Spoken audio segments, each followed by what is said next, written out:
No último capítulo do livro dele, um anjo mandou Daniel fazer uma coisa estranha. Mandou ele fechar o livro. Tu, Daniel, fecha estas palavras e sela este livro até ao tempo do fim. Sela, guarda, não é para tua geração. E aí o anjo diz duas coisas sobre o tempo em que o livro seria aberto. Duas marcas, dois sinais de que a hora chegou. Primeira, muitos correrão de uma parte para outra. Segunda, e a ciência se multiplicará. Para um segundo e pensa na loucura que é isso. Um homem no 6º século antes de Cristo, que viajava a pé ou em lombo de animal, que escrevia com pena em pergaminho, cuja tecnologia mais avançada era uma roda. Esse homem descreve uma era em que a humanidade vai se mover sem parar e o conhecimento vai explodir. Ele não tinha palavra para avião, não tinha palavra para internet. Então ele usou as que tinha, correr de uma parte para outra e a ciência se multiplicando. E hoje você segura no bolso mais informação do que existia em todas as bibliotecas do mundo antigo somadas. O selo quebrou. E se o selo quebrou, tem uma coisa que você precisa entender antes que este vídeo acabe, porque ela muda o peso dos seus dias. Repara na palavra que o anjo escolheu. Multiplicar. Não disse aumentará. Não disse crescerá. Multiplicar é outra matemática. Crescimento soma. Multiplicação dobra em cima de si mesma. E é exatamente assim que o conhecimento humano se comporta hoje. Ele não anda. Ele salta. Foram milhares de anos entre a roda e a máquina a vapor. Foram 100 anos entre o primeiro voo e o homem na lua. E agora, entre uma revolução e outra, passam-se meses. A humanidade aprendeu a ler o código da vida, aprendeu a fazer uma máquina falar, aprendeu a olhar 14 bilhões de anos para trás no tempo. Isso é maravilhoso. E eu preciso que você me ouça bem nesta parte, porque muito irmão erra aqui. O conhecimento é presente de Deus. Foi Ele quem disse para sujeitar a terra. Foi Ele quem pôs no homem a sede de entender. Cada cura, cada vacina, cada ponte, cada lavoura que alimenta uma cidade. Isso é a imagem de Deus operando no homem. O problema nunca foi o homem saber demais. O problema é o homem saber demais e adorar de menos. Porque quando o conhecimento cresce e a glória de Deus não é manifestada junto com ele, o homem não fica sábio. Ele fica sozinho e poderoso. E essa é a combinação mais perigosa que existe debaixo do céu. E é aqui que entra a segunda metade do quadro, e ela não é bonita.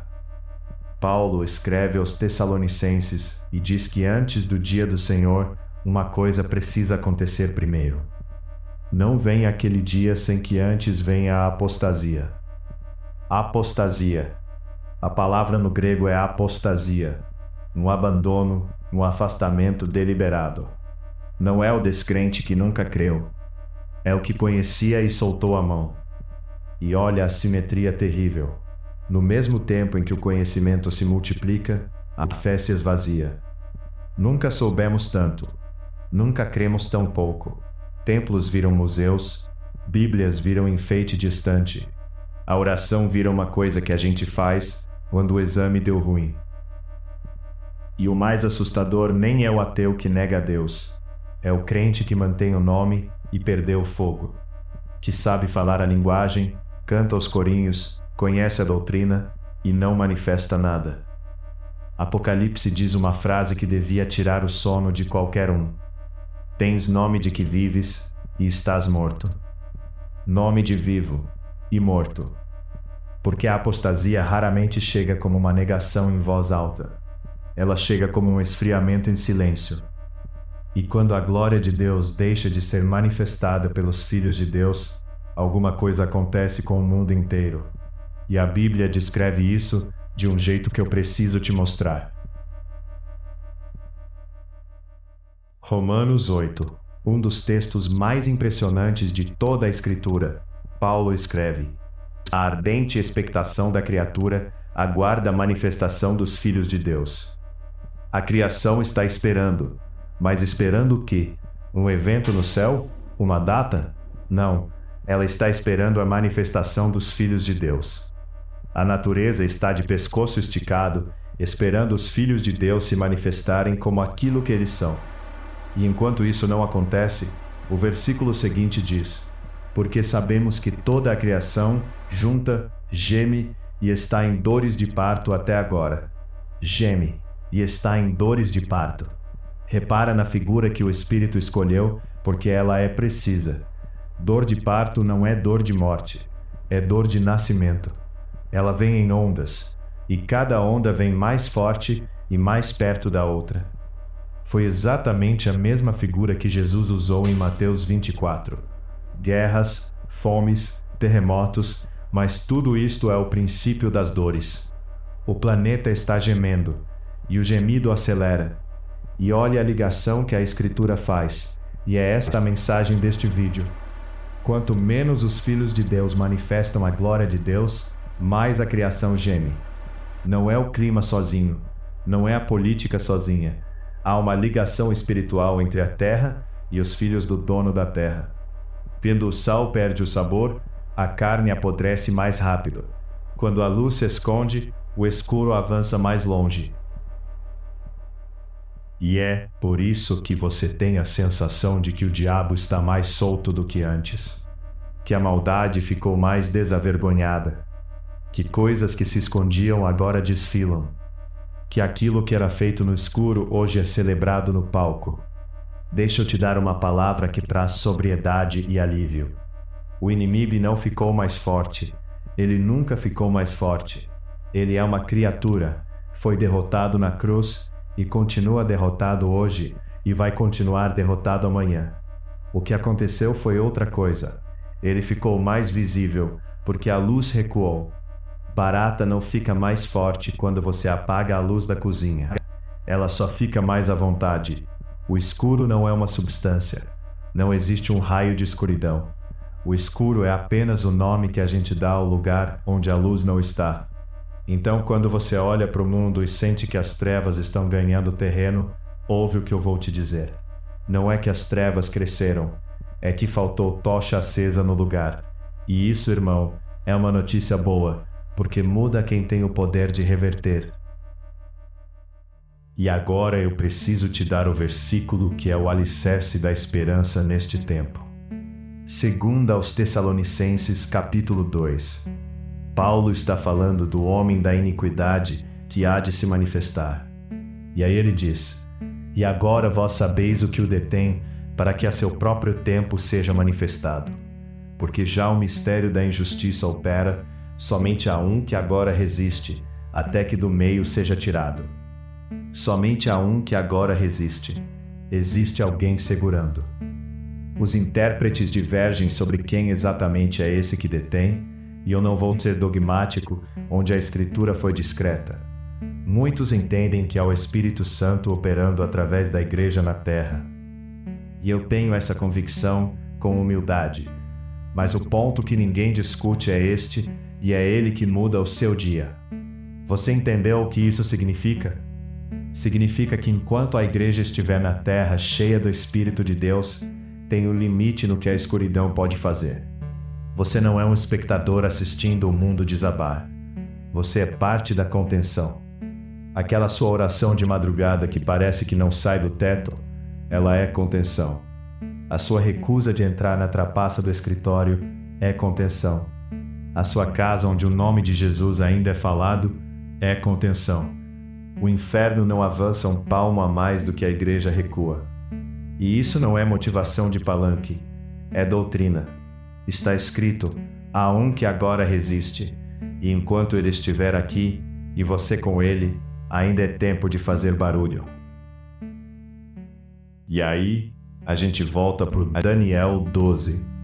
No versículo imediatamente anterior, a ciência que se multiplica. Porque o anjo, antes de falar do conhecimento, falou de outra coisa. Versículo 3. Os que forem sábios, pois, resplandecerão como o resplendor do firmamento. E os que a muitos ensinarem a justiça, como as estrelas sempre e eternamente, resplandecerão. O mesmo Daniel que anunciou a explosão do conhecimento, anunciou uma linha antes a explosão da luz. E olha onde as estrelas brilham.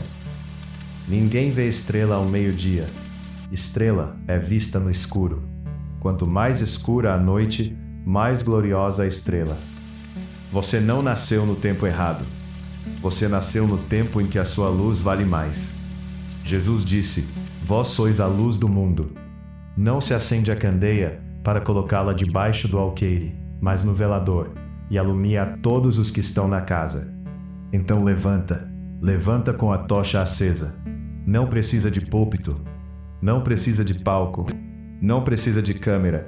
Acende no lugar onde você está, na sua casa, no seu turno, na sua rua, no seu grupo de família onde ninguém mais fala de Deus. Porque a criação inteira está de pescoço esticado, Romanos 8:19, esperando os filhos de Deus se manifestarem. A terra está gemendo, esperando você acender. E eu fecho com a promessa que sustenta tudo o que eu disse até aqui. João capítulo 1, versículo 5. Escuta com o coração. A luz resplandece nas trevas, e as trevas não prevaleceram contra ela.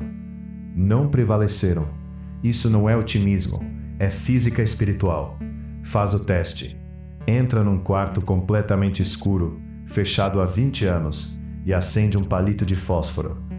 A escuridão de 20 anos não consegue apagar um fósforo de 2 segundos.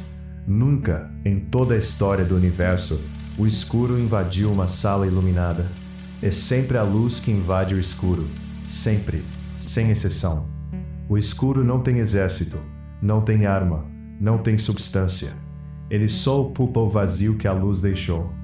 Então, se você está olhando para esse tempo e sentindo medo, troca o medo pela tocha. A ciência se multiplicou, a apostasia veio, a criação geme, mas ainda há um que resiste. E enquanto ele resiste, a sua luz ainda alcança. E no fim, leia o fim do livro, irmão. Não haverá ali noite, porque o Senhor Deus os alumia. A noite tem prazo, a luz não tem. E agora, antes de você sair, eu quero orar uma bênção sobre você. Se você puder, para o que estiver fazendo por 30 segundos. Que o Deus que desceu na fornalha, que fechou a boca dos leões e que escreveu na parede do palácio, desça hoje na tua situação. Que Ele acenda de novo o que esfriou em você. Que a tua casa seja uma tocha na tua rua.